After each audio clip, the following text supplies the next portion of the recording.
El Centro de Nanociencias y Nanotecnología de la UNAM, antes mencionada, presenta Nanomundo.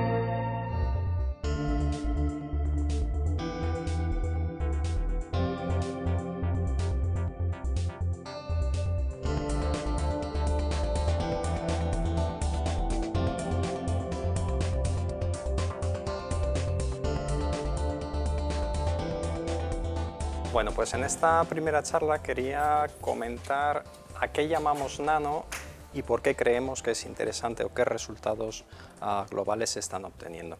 Lo primero es que el término nano ya surge a finales de la década de los 50, de hecho muy a finales de los 50, en una charla pronunciada, una conferencia pronunciada por Richard Feynman, que posteriormente sería premio Nobel, en el que habla de cómo se podría manipular la materia a escala nanométrica, esencialmente manipular conjuntos de átomos para hacer algo tan sencillo, podríamos decir, como poder escribir un libro en una superficie muy pequeñita, ¿no?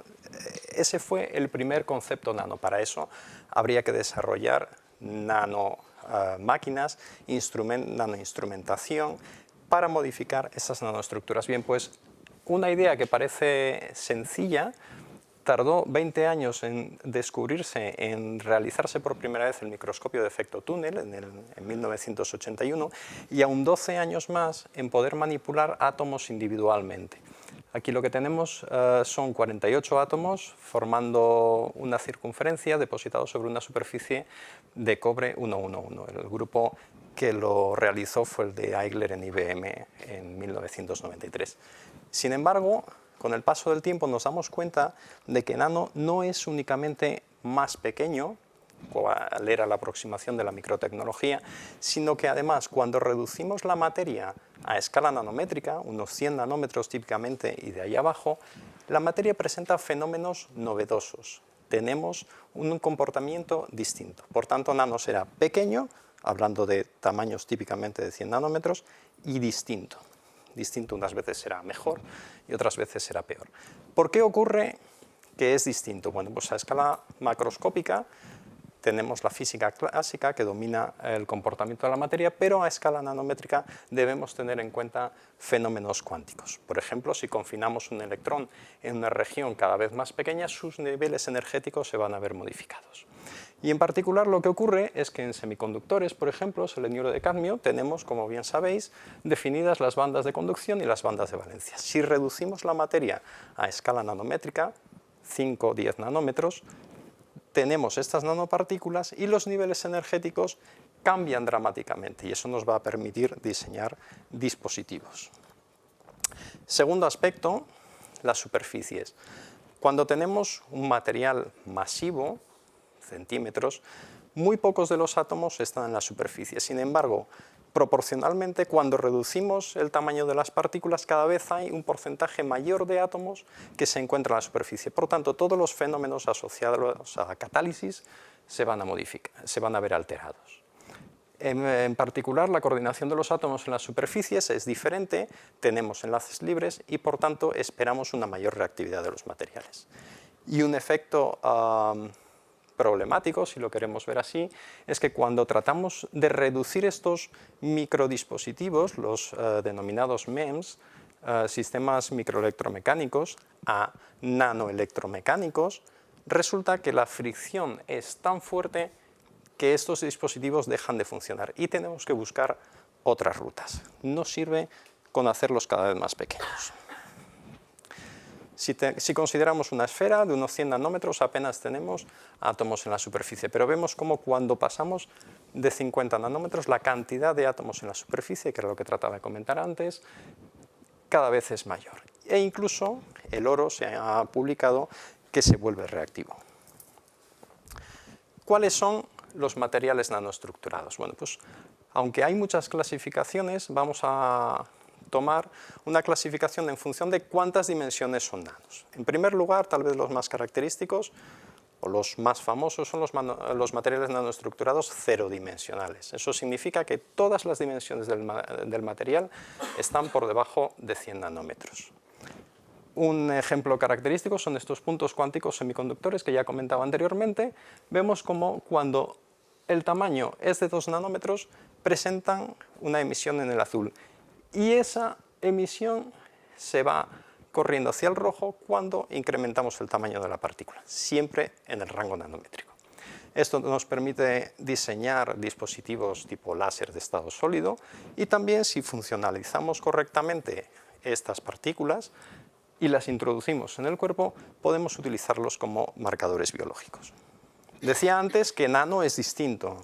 Bueno, pues en estos materiales, el titanato de plomo, el circonato de plomo, son materiales ferroeléctricos. Resulta que cuando se vuelven dentro del tamaño nanométrico, 50 nanómetros y para abajo, la estructura cristalina pierde la tetragonalidad y por tanto pierden el carácter ferroeléctrico. Otro tipo de materiales que son bien conocidos son los nanotubos, tal vez los más famosos son los nanotubos de carbono, que presentan unas propiedades muy especiales en cuanto a conductividad, que depende de la quiralidad del nanotubo, y además presentan unas propiedades mecánicas muy importantes. Por tanto, encontrarán aplicación siempre que necesitemos conductividad y además ciertas propiedades mecánicas como tenacidad. Las películas delgadas son otro ejemplo característico de dispositivos nanoestructurados. Nos permiten fabricar celdas solares, nos permiten fabricar recubrimientos que servirán, por ejemplo, como filtros ópticos. Y hay un ejemplo de material nanoestructurado que utilizamos a diario en las cámaras digitales, en los ordenadores, los iPads, y son películas delgadas. En este caso hemos dibujado lo que se denomina válvula de spin. Son dos capas ferromagnéticas separadas por un espaciador no magnético. Cuando la emanación de estas dos capas ferromagnéticas es paralela, tenemos un valor de resistencia, y cuando es antiparalela tenemos un valor de resistencia diferente. Eso quiere decir que tenemos unos y que tenemos ceros, es decir, las memorias de los ordenadores en realidad están basadas en este tipo de dispositivos. Por supuesto, si se reduce demasiado el tamaño de estos bits, surgen problemas asociados, efecto superparamagnético, lo que implica que tenemos que estudiar nuevos materiales con características diferentes o nuevas técnicas de almacenamiento de información. Y finalmente, los denominados materiales nanoestructurados masivos, que son materiales, como su nombre indica, grandes, macroscópicos, en los que, bien porque el tamaño de grano se encuentra en el rango nanométrico, bien porque tenemos una segunda fase de tamaño nanométrico dispersa en la matriz, las propiedades mecánicas, en este caso del nanocomposite de alumina-YAG, se ven alteradas. Finalmente, quería comentar que en realidad nano no es que sea un producto de futuro, es un producto que ya tenemos en nuestra vida, como os comentaba en las memorias de ordenador, pero también hay otro tipo de sistemas que iremos viendo, prendas de vestir, prótesis dentales, distintos tipos de sensores, y lo que indica esta gráfica es que no solo está presente, sino que va a estar cada vez más presente. Y esto es lo que quería comentar.